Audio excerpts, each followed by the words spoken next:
কৃষ্ণ বদন এখানে চিন্তা করছে। এতক্ষণ করিলাম জাগরণ লীলা, অর্থাৎ রাধারানী একে অপরের রসাস্বাদন করে। আজ আমার রাধা গোবিন্দের নিকুঞ্জ মন্দিরের মধ্যে শয়ন ছিলেন, তাই সবার আগে জেগেছিল বৃন্দা দেবী।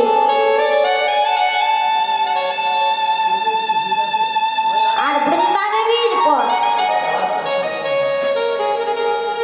বৃন্দা দেবী জেগে সুখ সারিকে জাগালো। সুখ সারি জেগে ললিতা বিশাখা সখীগণ জাগলো। আর তারা জাগার পর আমার রাধারানী জাগলো। রাধারানী জেগে আমার গোবিন্দকে জাগালো। তত্ত্বের দিকে বললেন, সেই বৃন্দা দেবী হলো আমাদের মন। মন সবার আগে যায়, তারপর সংসারে হলো বিবেক আর বৈরাগ্য। বিবেক আর বৈরাগ্য, তারপর জাগ্রত হলেন যে অষ্টসখী ললিতা দেবী বিশাখী সখীগণ। তদ্রূপ আমাদের অষ্টমাসের মায়া, যেদিন সেই মায়া বন্ধন হবে আমাদের মন অষ্ট সখীর ন্যায় হয়ে উঠিবে। শাস্ত্রে বলেছে, জাত কুল মান জিজ্ঞাসা শঙ্কা ভয় লজ্জা কুলশীলের গরব যদি কারো থাকে, সে কি কখনোই আমার গোবিন্দ সেবার অধিকার হয়ে ওঠে? কথাই আছে বাবা, মান লজ্জা ভয় তিন থাকতে গোবিন্দ সেবা নয়, তাই না? জাতকুলের মান যার আছে তার কোনোদিন গোবিন্দ সেবা হবে না। শাস্ত্রে কি বললেন? শ্রী কৃষ্ণ ভজন হাই সবার অধিকারে,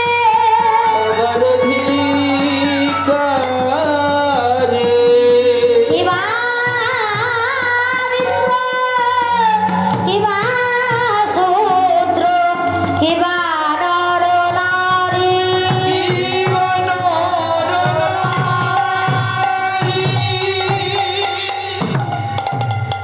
শ্রীকৃষ্ণ ভজনে সবার অধিকার আছে। কে বিপ্র, কে ক্ষত্রিয়, কে বৈশ্য, কে শূদ্র, এর বিচার করো না। শাস্ত্রে বলেছে কি করে বর্ণ কুল, যে কুলে তোমার জন্ম হোক না সকলই ভগতির মূল। যে কুলেই তোমার জন্ম হোক না কেন, তাকে যদি ভালোবাসার মতো ভালোবাসো, ডাকার মতো ডাকতে পারো, ভগবান তাদের কৃপা করে। যদি তা না হতো বাবা, যে দাসী পুত্র বিদুর, সেই বিদুরের ঘরে গিয়ে ভগবান আমার সেবা করিলেন। রুই দাস, যে মতির ছেলে, বাজারে বসে যেত বিক্রয় করত, সেই রুই দাসকে প্রভু রামচন্দ্র প্রেমে দানে দিলেন। চণ্ডাল প্রভু রামচন্দ্রের বন্ধু হলো। রাক্ষস বলে বিভীষণে জন্ম নিল, সেও বন্ধুত্ব লাভ করিল। বিয়ে বলে হনুমান জন্মিল, সেও প্রভুর দাস হলো। আর তুমি মানুষ হয়ে জন্ম নিয়ে শুধু জাতের বিচার করে গেলে। একটিবার কৃষ্ণ বলে ডাকলেন, কি হবে মানব হয়ে? পশু পাখি কীট পতঙ্গ স্থাবর জঙ্গল সব কুলের শ্রেষ্ঠ কুল হলো এই মানব কুল। তুমি মানুষ হতে পেরেছে, এটাই তোমার সবচেয়ে বড় পাওয়া। তুমি কোন কুলে জন্ম নিয়েছো এটা বড় পাওয়া নয়। শাস্ত্রে আরো কি বলেছেন মা? শুচি হইয়া মুচি হাই, শুচি হইয়া মুচি হাই যদি কৃষ্ণ তাজে,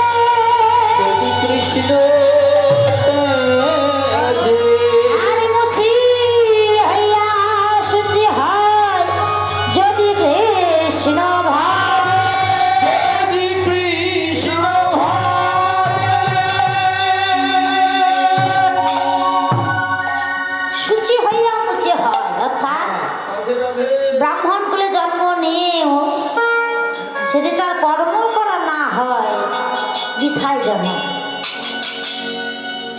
তুল্যই জন্ম ব্রাহ্মণ হলেও পরিবার কর্ম তো উন্নত নয়। আর কেউ যদি চণ্ডালের ঘরে জন্মায়, মুচির ঘরে জন্মায়, সে যদি শুচি থাকে, শুদ্ধ থাকে, শুদ্ধ চিত্ত যদি থাকে, শুদ্ধ মন যদি তার থাকে, কৃষ্ণ ভক্তি যদি তার হৃদয় মাঝে থাকে, সে আমার প্রভুর বড় প্রিয় হয়ে ওঠে। তাই চাই আমাদের শুধু ভক্তি, প্রেম, ভক্তি, অনুরাগ ছাড়া কখনো গোবিন্দ কৃপা মিলতে পারে না। হরিবল হরিবল। কখনো না। কুলের ভাই, আমি বড় কুলের কুলবধূ, আমি যদি এখন থেকে গোবিন্দ ভজন করি, লোকে বলবে কি? হ্যাঁ, ও মা, যিনি মা মীরাবাই রাজকুল কুলবধূ, তার কি ঐশ্বর্যের অভাব ছিল? হ্যাঁ, সে রাজ ঐশ্বর্য পরিত্যাগ করে, উচ্চকুল পরিত্যাগ করে আমার গোবিন্দের চরণ কুল প্রান্তে ছুটে গেল। সব কিছু ত্যাগ করে কুল ছেড়ে আমার গোবিন্দের চরণ কুল ধরল। কারণ এই জগতে গোবিন্দের চরণ ছাড়া আর উচ্চকুল কিবা হতে পারে? এই জগতে উচ্চকুল আর কিবা হতে পারে? তাই কি করলেন? এই মান জাত কুলের ভয় থাকলে হবে না। তাই তো মা মীরাবাই বলে, ছোড়ে মন, সাধন করো, ভজন করো, বিনা প্রেম সে নাহি মিলে নন্দলালা। সাধন করো, ভজন করো, বিনা প্রেম সে নাহি মিলে নন্দলালা। তাই ওরে মন,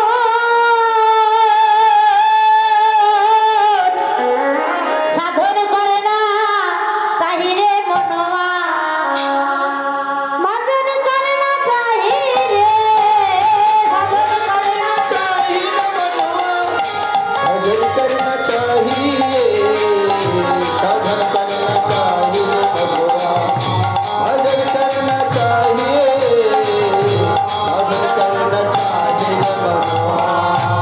সাধন করো, ভজন করো, তার সাথে সাথে প্রেম ভক্তি যেন থাকে। প্রেম ভক্তি ছাড়া কিছু হবে না। প্রেমে লাগে না চাহিরে মনোয়া,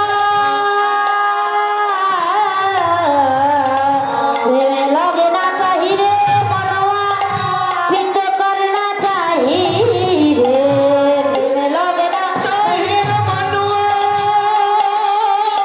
गीत लगा चाहिए, प्रेम लगे ना चाहिए मनवा, पित करना चाहिए।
তবে সেটা যেন প্রেম মুক্ত অনুরাগ থাকে।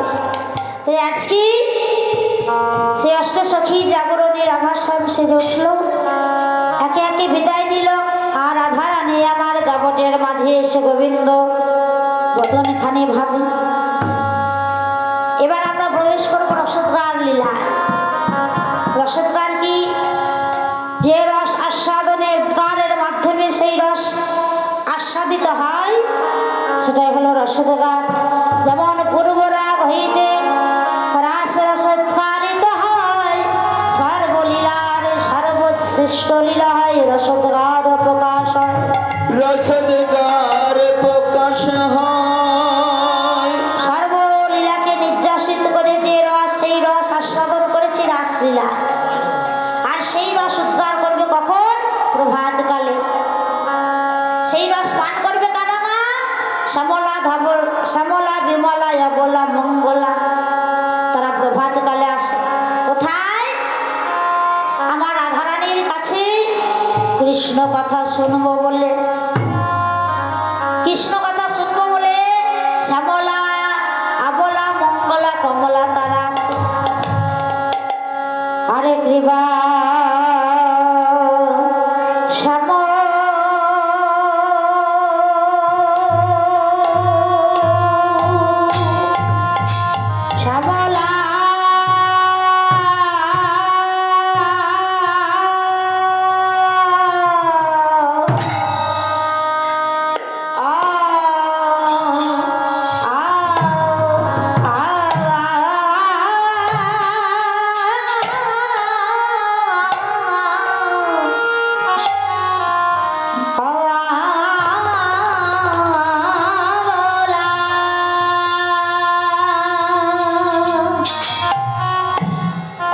শ্যামলা বিমলা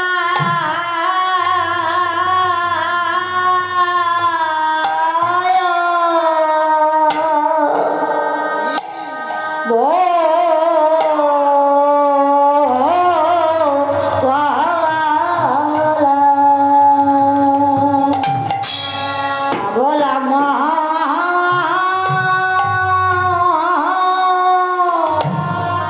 মঙ্গলা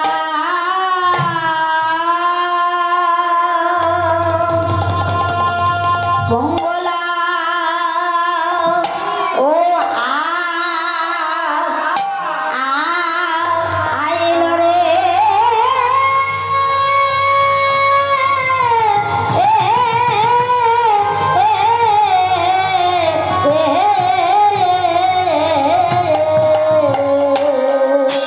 আরে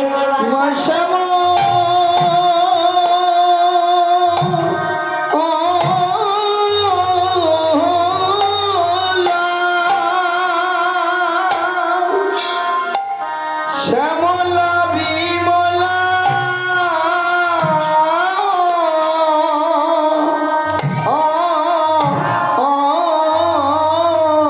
মলা। আরে আইল রাহা ধন কাছে ও কাছে রে।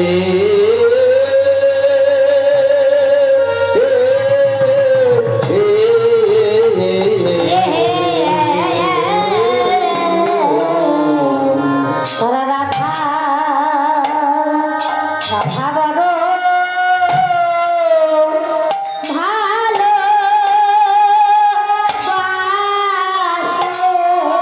রাধা বড়ই ভালো বাসে।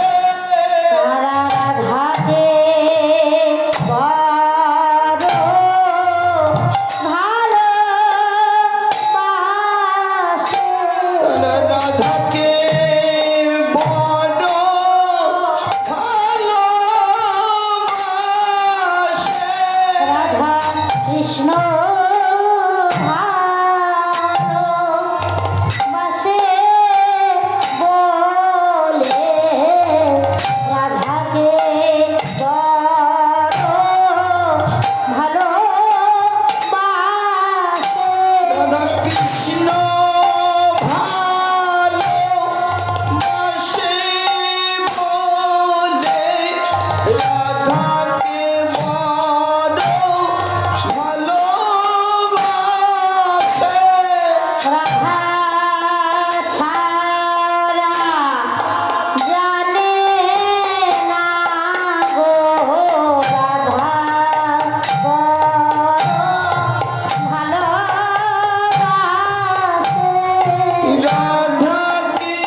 দেখি সুবদনী উঠিলা তখনে সযতনে গলায় ধরে গলায় ধরে অতি যত্ন করিয়ে রত্ন আসনে বসালো তাহা